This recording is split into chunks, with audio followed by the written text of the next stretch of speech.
তো গাইস, কেমন আছো তোমরা? আশা করি তোমরা সকলে ভালো আছো। তোমাদের জন্য আজকে আমি নিয়ে আসছি একটা নতুন একটা সার্ভার। এই সার্ভারে গাইস আমি খুব শীঘ্রই গিভওয়ে লাইভ স্ট্রিম করবো। তো গাইস আসো তোমাদেরকে এই সার্ভারে ট্যুর করিয়ে দেই। তারপর গাইস অবশ্যই তোমাদের জন্য লাইভ স্ট্রিম করবো আমি এই সার্ভারে। তো গাইস চলো আমি প্রথমে তোমাদের ক্রিয়েটগুলো দেখাই দেই। এটা হচ্ছে আমি গ্যাস মিডিয়া র্যাঙ্ক পেয়েছি, সমস্যা নেই। খুব শীঘ্রই শুক্রবারের মধ্যে আমি তোমাদের জন্য লাইভ স্ট্রিম করব, ঠিক আছে? শুক্রবার 5টার দিকে লাইভ স্ট্রিম হবে। তো গাইজ এগুলো হচ্ছে মানে নর্মাল কিট গাইজ তোমাদের জন্য।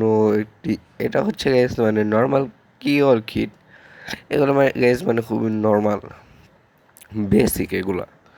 তারপর এটা হচ্ছে একটু আগেরটা থেকে একটু ভালো কিট, একটু ভালো বেশি। এটা হচ্ছে হ্যাঁ এটা মান্থলি কিট গাইজ, এবং এটা হচ্ছে আর একটু ভালো। না এটা লো মানের ক্রিয়েট, আর এটা হচ্ছে ভোট ক্রিয়েট। জাস্ট তোমরা ভোট করে এই ক্রিয়েটগুলা তুমি তোমার করে নিতে পারো। তো আজকের ভিডিও এই পর্যন্তই। খুব শীঘ্রই দেখা হবে লাইভ স্ট্রিমের সাথে গাইজ। আমি কিন্তু পরে লাইভ স্ট্রিম ভিডিও বানাবো। Good bye.